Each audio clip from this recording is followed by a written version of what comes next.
Our forefathers were smart.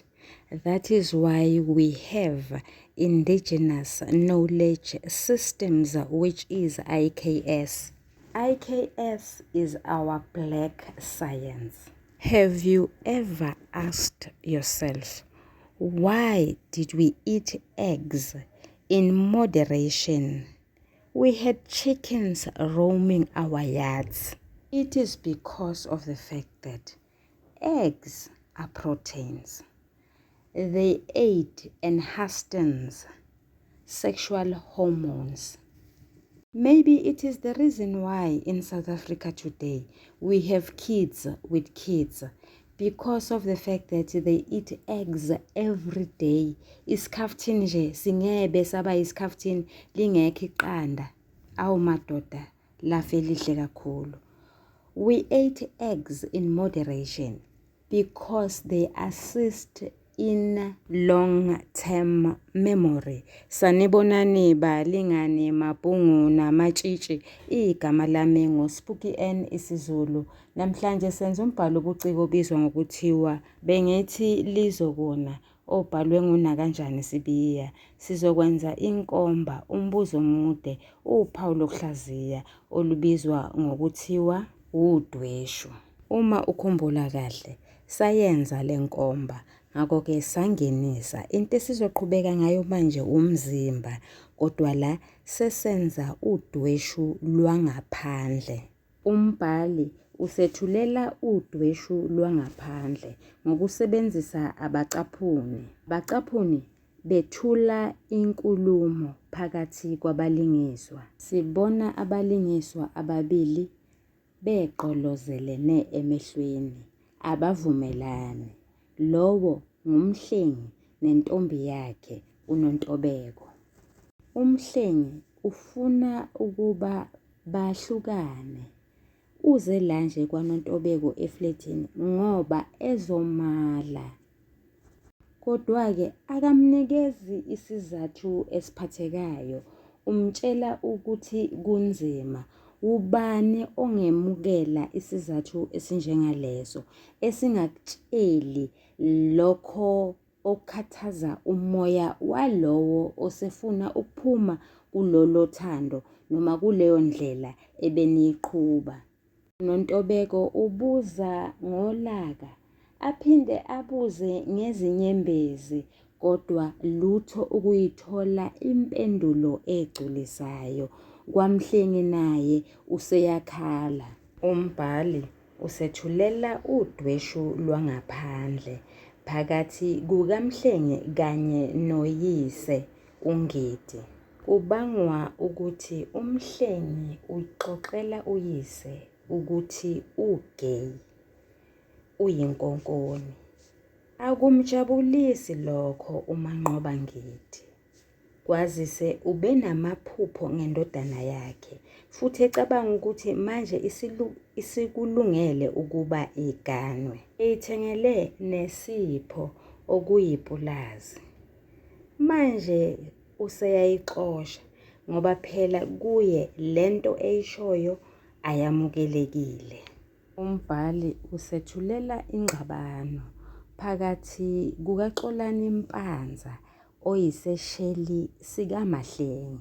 Kwazise phela umhlengi waziguqula, wazishintsha ubulili bakhe, waba ngumuntu wesifazane. uXolani lona uxabana nonkosikazi wakhe uLungile. Ukhohlwe ukuthi kuyiwa emcimbini ngalolo suku. Wakhangwa uMahlengi, wandwaza, ahlela ukuba babonane ngalolo suku. Kanti unkosikazi wakhe uqhomolozile phela ekhaya, ulinde umyeni wakhe ukuba angene. Lutho ukungena. Useyabuza uLungile ukuthi ingabe uXolani useyaphuza yini kumbe useqonyiwe. Waphika walala ngomhlane uXolani, kodwa ngalelo langa wabuye ephuzile, wabuya enuka namakha okuziqhola iRed Door. Umbhali usethulela udweshu lwangaphandle phakathi kwabalingiswa abangoNontobeko nonkululeko. Umbhali wethula lolu dweshu ngokusebenzisa umoya nengwijikhwebu. Isimo phakathi kwabo asisihle. Lolu usuku lokwaliwa kukaNkululeko. Bobabili bayakhala. Besingakulindele ukuthi uNkululeko ehluleke ukwamukela isimo. Besingakulindele ukuthi uzohamba ayozikhunga. Besicabanga ukuthi uzokwamukela ngoba wayetsheliwe phambilini ukuthi kungenzeka uNontobeko ahluleke. Kuyaziwa-ke ukuthi uthanda umhlenge. Isenzo sikaNkululeko siyingwijikhwebu. Umbhali usethulela udweshu lwangaphandle phakathi kukaManqobangiti noNomalanga Ndlovu oyisinqandamathe sakhe. Ingxabano ibangwa ukuthi kwakufanele bahlangane ukuze kuzodingidwa udaba lwabakhongi. Nangesekhohlwa uNgidi kwazise sekufike uNontobeko ezothungatha umhlengi. Uyathukuthela uNomalanga uvala ucingo bengaqedile nokuxoxa.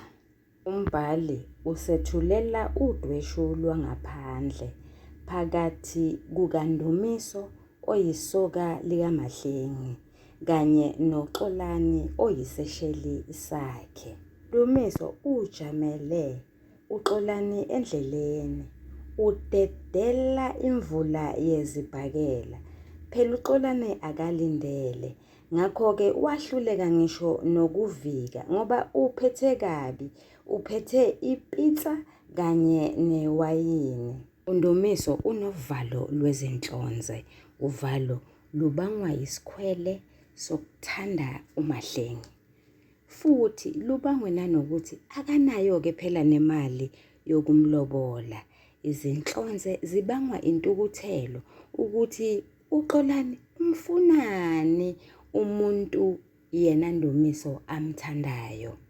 Amnqanqatha bo ngesibhakela. Nguye loyana eyothi dinsi phansi ngezinqa uXolani. Wabese iqhululile-ke nenhlamba eyamphelekezela. Umbhali usethulela udweshu lwangaphandle phakathi kukaNgidi noNomalanga. Lapha kubangwa ukuthi uNgidi useThekwini engashongo kuNomalanga. Kuphinde kubangwe ukuthi uyothungatha umhlengi kanti yingakho nje behlula ukubonana. Nomalanga ubona sengathi umhlengi uthandwa ukwedlula yena. Uyaphinda futhi uNomalanga uvala ucingo kungaqediwe uxoxwa. Umbhali usethulela udweshu lwangaphandle phakathi kukaNgidi kanye noNdumiso. Lolu dweshu luwudlame. Lolu dweshu luwubulelesi. Ndumiso ukukhomba uNgidi kanye no-anti ngesibhamu. Uqonde ukubaqola imali ukuze akwazi ukulobola uMahlengi wakhe amthandayo. Gcina ukhipha umphefumulo ngokudubula uNyambose owayengumvuli masango wakwaNgidi. Umbhali usethulela udweshu lwangaphandle phakathi kukaXolani noLungile. uLungile uluqanduqandu, ukhihla esikanandi, ukhalela iy'ngane zakhe ezishiywe zodwa zashela endlini ngenkathi uXolani esayobona uMahlengi. uLungile ubuza imibuzo enzima. Ufuna ukwazi ukuthi izingane zisha nje kwenzenjani. Ingabe uXolani useqonyiwe? Esaphendula nje uXolani ethi yebo sengeqo. Wamemeza kakhulu uLungile. Ubedebuza ede ehayiza kakhulu. Balingani bami nabafundi, umbhali uphumelele ukusethulela udweshu ngokuluhlela kahle. Wahlela udweshu phakathi komuntu eyedwa nemicabango yakhe. Lokho udweshu lwangaphakathi.